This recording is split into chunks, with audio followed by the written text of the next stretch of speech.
El guardavía. De Signalman, 1866. D.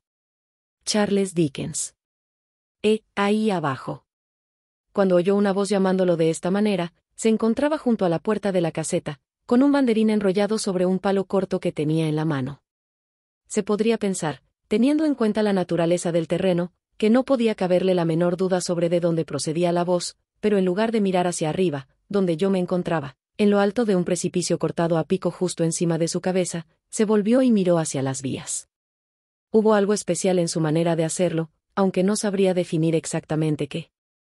Pero sí sé que fue lo bastante extraño como para atraer mi atención, aun tratándose de una figura de espaldas y en la sombra en el fondo del profundo despeñadero, en tanto que yo estaba mucho más arriba, bañado por una brillante puesta de sol que me había obligado a darme sombra en los ojos con la mano antes de poder verle del todo. Ahí abajo. Después de haber mirado al fondo de las vías se volvió de nuevo y, al alzar los ojos, vio mi figura en lo alto, sobre él. ¿Hay algún sendero por el que pueda bajar y hablar con usted? Me miró sin responder, y yo le devolví la mirada sin volver a agobiarle demasiado pronto con una repetición de mi vana pregunta. Justo entonces se inició una pequeña vibración en el aire y en la tierra, que rápidamente se transformó en un violento latido, y una embestida repentina me lanzó hacia atrás con la suficiente fuerza como para haberme hecho pedazos. Cuando la nube de humo que me cubrió hubo pasado y el tren rápido se alejaba rumbo a la llanura, miré hacia abajo una vez más, y le vi enrollar nuevamente el banderín que había mostrado mientras pasaba el tren. Repetí mi pregunta. Tras una pausa, durante la cual pareció mirarme con gran atención, señaló con su banderín enrollado hacia un punto a mi altura, a unas 200 o 300 yardas de distancia. Le grité. De acuerdo, y me dirigí a aquel lugar. Allí, a fuerza de mirar cuidadosamente a mi alrededor descubrí un tosco sendero en zigzag tallado en la roca, que seguí. El corte era muy profundo e inusualmente escarpado. Estaba tallado en una piedra viscosa, más húmeda y enlodada a medida que iba descendiendo. Por esta razón el camino se me hizo lo bastante largo como para tomarme el tiempo de recordar el singular aire de disgusto y repulsión con que me había señalado el sendero. Cuando hube bajado por el descendente zigzag lo suficiente y volví a verle, pude darme cuenta de que estaba de pie entre los rieles por los que el tren acababa de pasar, en ademán de estar esperando mi aparición, su mano izquierda en la barbilla y el codo puesto sobre la mano derecha, cruzada sobre el pecho. Su actitud era de tal expectación y cautela que me detuve un momento, extrañado. Reanudé el descenso y, al llegar al nivel de las vías y acercarme a él, vi que era un hombre moreno, de barba oscura y cejas más bien espesas. Su puesto estaba en el lugar más solitario y lúgubre que yo haya visto jamás. A cada lado un muro de piedra dentada, resumante de humedad, impedía cualquier visión que no fuese una estrecha franja de cielo. El horizonte, en una dirección, era tan solo la prolongación oblicua de esta gran caverna.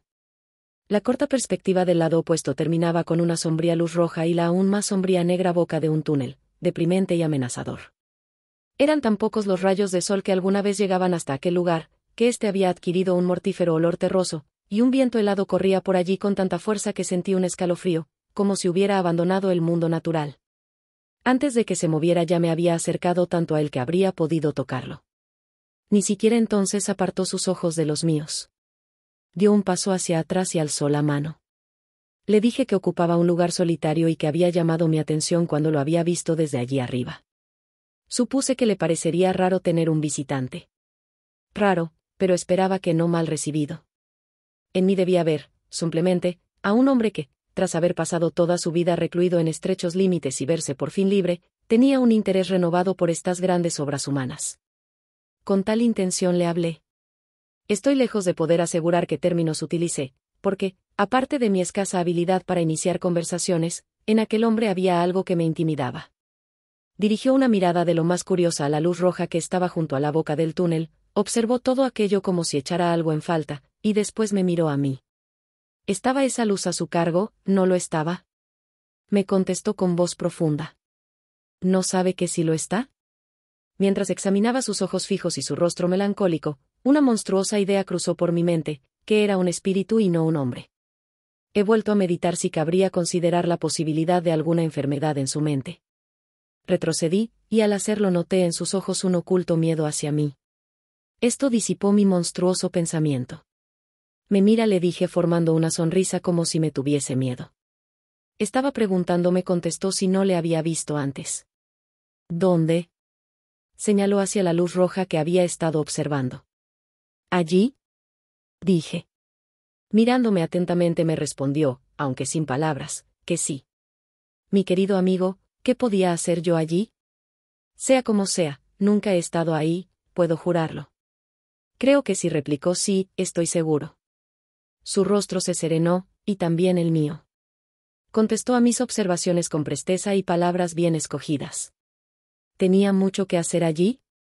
Sí, es decir, tenía mucha responsabilidad, pero lo que se requería de él era exactitud y vigilancia.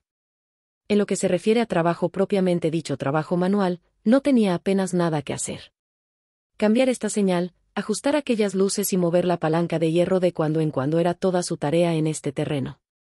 Respecto a las largas y solitarias horas que tanto parecían importarme, solo podía decirme que la rutina de su vida se había ido configurando de esa forma, y que ya estaba acostumbrado a ella. En este lugar había aprendido un lenguaje si el mero hecho de conocer sus simbolismos y tener una idea rudimentaria de su pronunciación se puede llamar aprenderlo.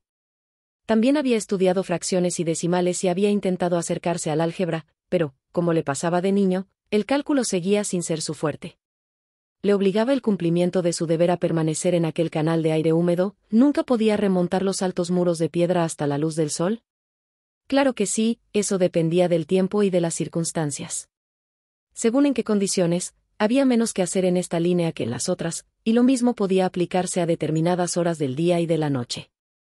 En días de buen tiempo, durante algún rato, abandonaba las sombras de allí abajo, pero como en cualquier momento podía su campanilla eléctrica reclamar su presencia, prestaba oído con doble ansiedad, y su satisfacción era mucho menor de lo que podía suponer. Me llevó a su caseta, en la que había un fuego, un escritorio con un libro oficial en el que tenía que hacer algunas anotaciones, un aparato telegráfico, con su dial y sus agujas, y la campanilla de la que ya me había hablado. Cuando le dije que confiaba en que disculpara mi comentario, pero que pensaba que había tenido una buena educación, incluso, confiaba en que me permitiera decirlo sin ofenderle, quizá por encima de aquel puesto, me hizo observar que este tipo de rarezas no eran poco habituales en los colectivos humanos más vastos, tenía idea de que así ocurría en las cárceles, en el cuerpo de policía, incluso en lo que se considera el recurso más desesperado, la armada, y que esto también sucedía, más o menos, en toda compañía ferroviaria de ciertas dimensiones. Cuando era joven había sido estudiante de filosofía natural, dudaba que yo le creyese, viéndole en aquella barraca, casi no lo creía él mismo, y había asistido a varios cursos, pero los había abandonado, desperdició sus oportunidades, se hundió y ya no volvió a levantarse nunca. No tenía queja alguna al respecto, había construido su lecho y en él yacía. Era, con mucho, demasiado tarde para pensar en otro. Todo lo que he condensado aquí, lo contó él de una manera pausada, con su mirada grave y oscura que oscilaba entre el fuego y mi persona. Le dio por llamarme, señor, de cuando en cuando, especialmente si se refería a su juventud, como pidiéndome que comprendiese que no había pretendido ser más de lo que yo veía que era. Varias veces le interrumpió la campanilla, leyó mensajes y envió respuestas. En una ocasión tuvo que cruzar la puerta y desplegó su banderín mientras pasaba un tren, a la vez que le hacía algún comunicado verbal al conductor. Observé que en el cumplimiento de su trabajo era extremadamente exacto y vigilante, que interrumpía lo que estaba diciendo y que permanecía en silencio hasta que había terminado lo que tenía que hacer. En pocas palabras, habría considerado a este hombre el más fiable de todos para desempeñar aquel puesto, de no haber sido porque, mientras me estaba hablando, en un par de ocasiones perdió el color, se volvió hacia la campanilla cuando ésta no había sonado, abrió la puerta de la casa, que permanecía cerrada para aislarnos de la insalubre humedad, y miró hacia la luz roja que se encontraba junto a la boca del túnel. En ambas ocasiones volvió al fuego con el mismo aire inexplicable que ya había observado en él, y que no sería capaz de definir encontrándonos a tanta distancia. Le dije, cuando me puse en pie para irme. Casi me ha hecho pensar que he conocido a un hombre satisfecho. Me temo, he de reconocer, que lo dije para hacerlo seguir hablando. Creo que lo fui, replicó con la misma voz profunda con que había hablado al comienzo, pero estoy turbado, señor, estoy turbado. Se habría retractado de sus palabras si hubiera podido. Pero las había dicho, y yo me agarré de ellas rápidamente. ¿Por qué? ¿Cuál es su problema? Es muy difícil de explicar, señor. Es muy difícil hablar de ello. Si vuelve a visitarme en otra ocasión, trataré de contárselo. Desde luego que tengo intención de hacerle otra visita. Dígame, ¿cuándo podría ser?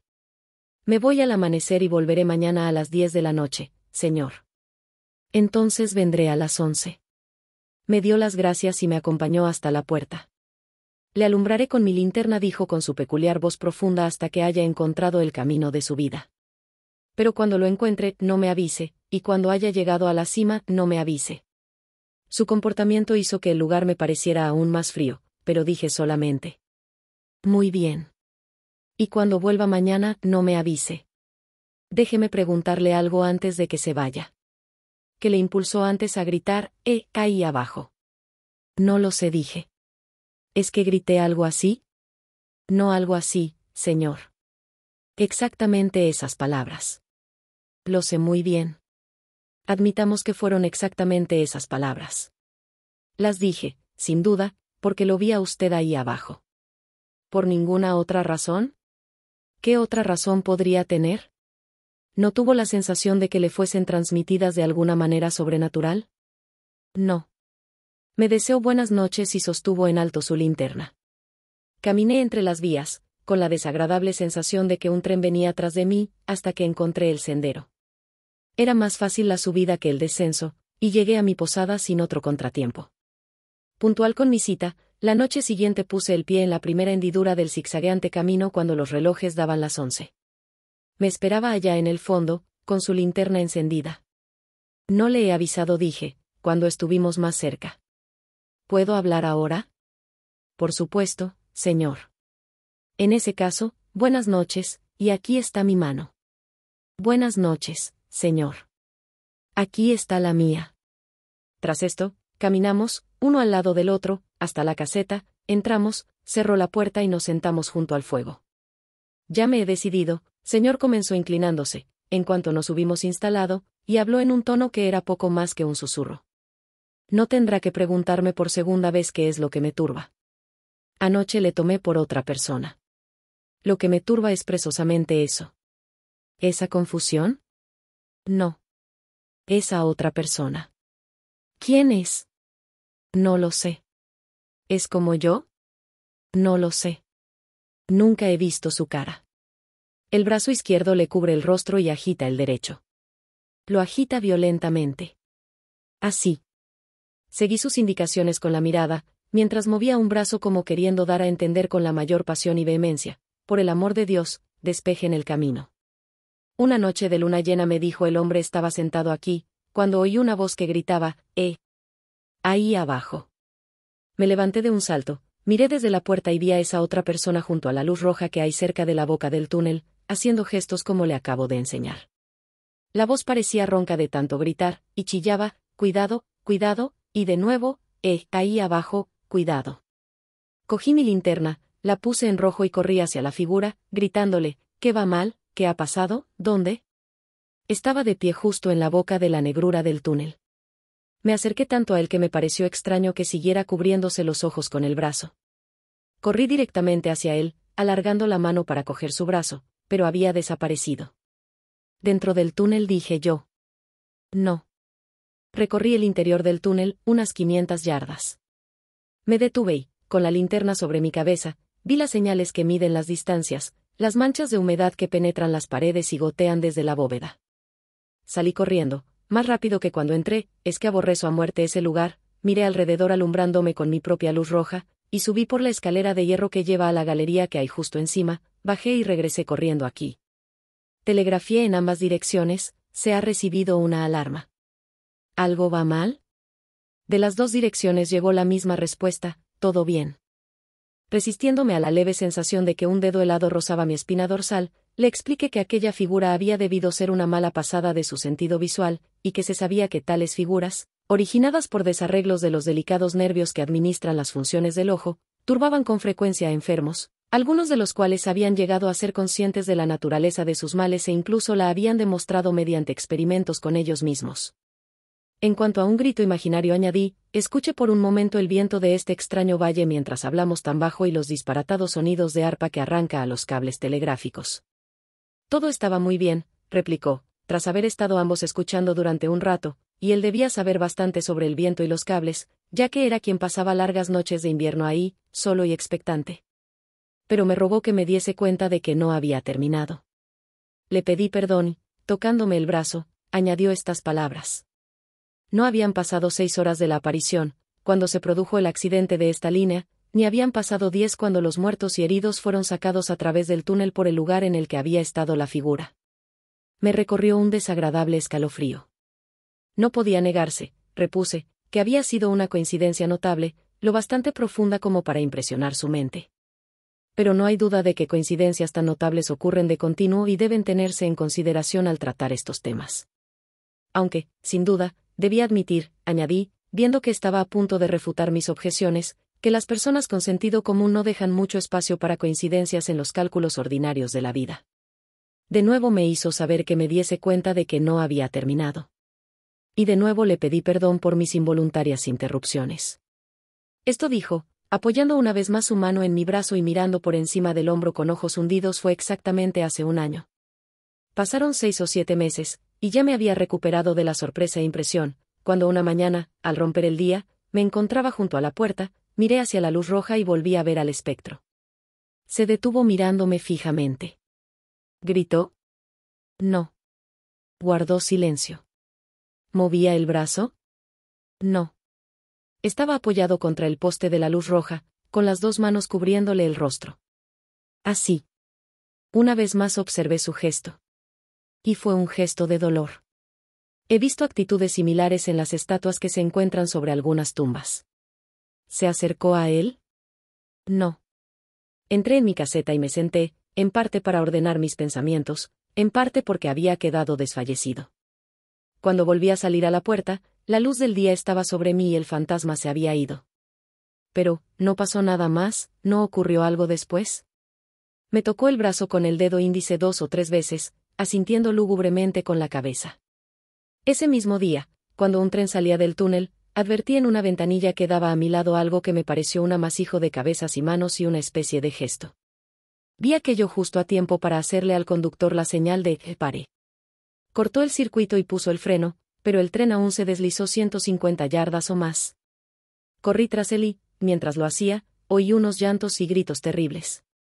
Una bella joven había muerto repentinamente en uno de los compartimentos y la trajeron aquí, yacía en este mismo suelo, aquí donde estamos nosotros. Aparté mi silla involuntariamente, miré las tablas que señalaba y luego le miré a él. Cierto, señor, cierto. Se lo cuento tal y como sucedió. No se me ocurrió nada que decir en ningún sentido, y se me había quedado la boca absolutamente seca. El viento y los cables prolongaban la historia en un largo lamento desolado. Él retomó la palabra. Ahora, señor, fíjese en esto y juzgue hasta qué punto se haya turbado mi espíritu. El espectro volvió hace una semana. Desde entonces ha estado aquí, una y otra vez, a intervalos. ¿Junto a la luz? Junto a la luz de peligro. ¿Y qué diría que hace? Repitió, aún con mayor pasión y vehemencia, si es que es posible, los anteriores gestos de, por Dios, despejen la vía. No tengo paz ni descanso. Me llama durante varios minutos seguidos, de una manera agonizante. Ahí abajo, cuidado, cuidado. Se queda de pie, gesticulando, y hace sonar mi campanilla. Me agarré de esto. Hizo sonar su campanilla anoche, mientras yo estaba aquí, ¿y usted salió a la puerta? En 2 ocasiones. Bien, observe, dije yo, cómo le engaña su imaginación. Tuve mis ojos clavados en la campanilla y mis oídos bien despiertos, y tan cierto como que estoy vivo, en aquellos momentos no sonó.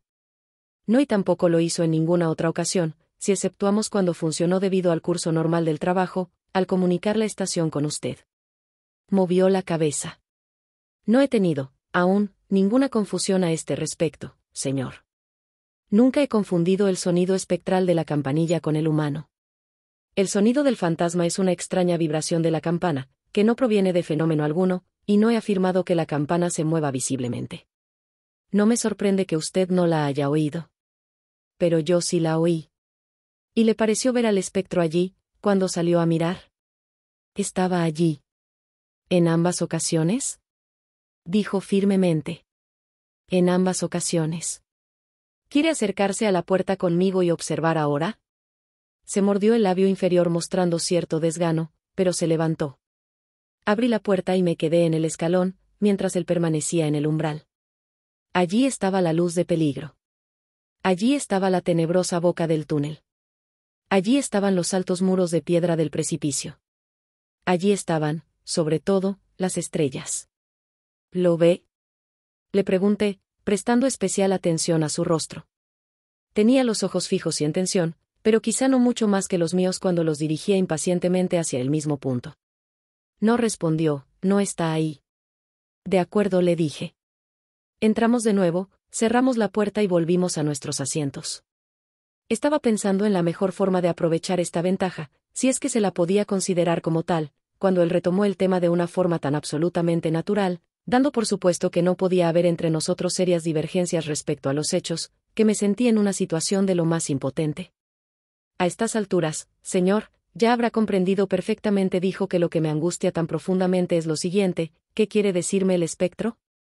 Le contesté que no estaba seguro de haber comprendido perfectamente. ¿Contra qué me previene? Dijo meditabundo, con sus ojos clavados en el fuego y volviéndose hacia mí solo de vez en cuando. ¿Cuál es el peligro? Hay un peligro en el aire, flotando sobre algún lugar de la línea. Una horrible calamidad va a suceder. En esta ocasión no cabe la menor duda. Es una obsesión para mí. ¿Qué puedo hacer? Sacó su pañuelo y se secó las gotas de sudor de su frente acalorada. Si telegrafío, peligro, en una dirección de la línea, o en ambas, no tengo prueba alguna que aportar, siguió, secándose las palmas de las manos. Probablemente me meta en problemas y no obre bien. Podrían pensar que estoy loco. Tendría que actuar de esta manera. Mensaje, peligro. Tomen precauciones. Respuesta, ¿qué peligro? ¿Dónde? Mensaje, no lo sé, pero por el amor de Dios, tomen precauciones. Me despedirían. ¿Qué otra cosa podrían hacer? Era muy triste contemplar el tormento de su espíritu, la tortura mental de un hombre consciente, sometido a la angustia insoportable de una vida intrincada en una responsabilidad que escapaba a su inteligencia. Cuando apareció el espectro por primera vez junto a la luz roja, continuó echando hacia atrás su cabello oscuro y frotándose las sienes con las manos una y otra vez, en el extremo de una angustia febril. ¿Por qué no me dijo dónde sucedería el accidente? Si tenía que suceder, porque la segunda vez que vino ocultaba su rostro, porque, en lugar de eso, no me dijo, ella va a morir. Que la dejen en casa. Si en estas dos ocasiones vino tan solo para demostrarme que sus advertencias eran ciertas y prepararme para esta tercera, ¿por qué no me avisa llanamente ahora? Y yo, que el Señor me ayude. Un pobre guardavía en su solitaria estación, ¿por qué no he acudido a alguien digno de crédito y que pueda hacer algo? Al verle en semejante estado me di cuenta de que, tanto para el bien del pobre hombre como para la seguridad pública, lo que tenía que hacer, de momento, era apaciguar su mente. Por lo tanto, dejé a un lado todas las cuestiones sobre la realidad o la irrealidad y le hice observar que si un hombre cumplía con su deber estrictamente, hacía bien, y que le quedaba la satisfacción de haber entendido lo que era su obligación, aunque no alcanzase a comprender el significado de esas confusas apariciones. En este esfuerzo tuve un éxito mayor que en los intentos de hacerle desistir de sus convicciones. Empezó a calmarse, las ocupaciones propias de su puesto, como la noche anterior, comenzaron a requerir su atención por más tiempo, y le dejé a las 2 de la madrugada. Le había ofrecido quedarme toda la noche, pero no quiso ni oír hablar de ello. Me volví a mirar la luz roja según ascendía por el sendero, que no me gustaba la luz roja y que habría dormido francamente mal de encontrarse mi cama bajo ella, no voy a ocultarlo. Y no me gustaron las dos historias del accidente y la muerte de la chica. Tampoco veo razón para ocultarlo. Pero lo que más ocupaba mi mente era la reflexión sobre cómo debía actuar, al haberme convertido en depositario de esas confidencias. Había comprobado que se trataba de un hombre inteligente, atento, trabajador y serio, pero ¿cuánto tiempo seguiría siéndolo en semejante estado mental? A pesar de ocupar un cargo de subordinado, tenía una importante responsabilidad. ¿Confiaría yo, por ejemplo, mi propia vida a la posibilidad de que continuase desempeñándola con precisión? Fui incapaz de vencer el sentimiento de que sería una especie de traición si comunicaba a sus superiores lo que me había contado, sin antes hablar francamente con él. Debía proponerle una solución intermedia. Decidí ofrecerme para acompañarle, pero guardando, de momento, el secreto, al mejor médico que pudiésemos encontrar en la zona y recabar su opinión. Me había comunicado que la noche siguiente habría un cambio en el horario de trabajo, se marcharía 1 o 2 horas antes del amanecer y volvería después de la puesta de sol. Yo había quedado en presentarme un poco más tarde. Al día siguiente, el atardecer era espléndido y salí temprano para disfrutarlo. El sol aún no se había puesto cuando crucé el camino que bordeaba el precipicio. Alargaría el paseo 1 hora, me dije, media hora de ida y otra media de vuelta, y entonces habría llegado el momento de ir a la caseta del guardavía. Antes de continuar mi caminata, me paré en el borde, y, mecánicamente, miré hacia abajo desde el mismo lugar desde el que le había visto por primera vez. No podría describir el estremecimiento que me recorrió cuando, junto a la boca del túnel, vi a una figura que se tapaba los ojos con el brazo izquierdo y hacía violentamente gestos con su mano derecha. El horror innombrable que me oprimía pasó en un momento, en el instante mismo en que me di cuenta de que esa figura era, de hecho, un hombre y que, a poca distancia, se hallaba un pequeño grupo de personas, a quienes se dirigían los gestos que estaba haciendo. La luz de peligro no estaba todavía encendida. Junto al poste había sido construido, con madera y una lona, un pequeño armazón muy bajo, enteramente nuevo para mí. No parecía mayor que una cama. Descendí por el sendero tan rápido como pude, con la irresistible sensación de que algo marchaba mal. Me reprochaba haber dejado a aquel hombre allí, sin nadie que vigilara o corrigiese lo que hacía, ante el peligro de un desenlace fatal. ¿Qué es lo que ocurre?, pregunté. El guardavía ha resultado muerto esta mañana, señor. ¿El hombre que ocupaba esta caseta? Sí, señor. ¿El hombre al que yo conocía? Lo reconocerá, señor, si le había visto, dijo el hombre que hablaba por los demás, descubriéndose la cabeza con solemnidad y levantando el extremo de la lona. Su rostro está intacto. Oh.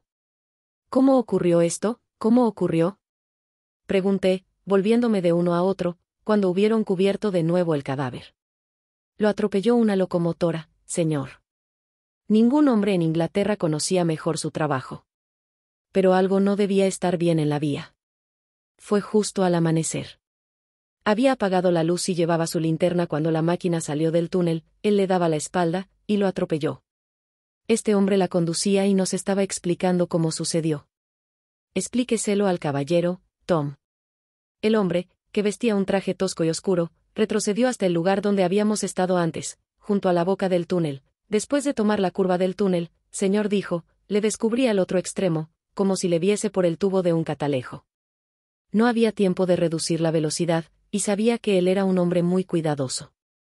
Como no pareció hacer caso del pitido, quité la marcha cuando ya nos abalanzábamos sobre él y le grité tan fuerte como pude.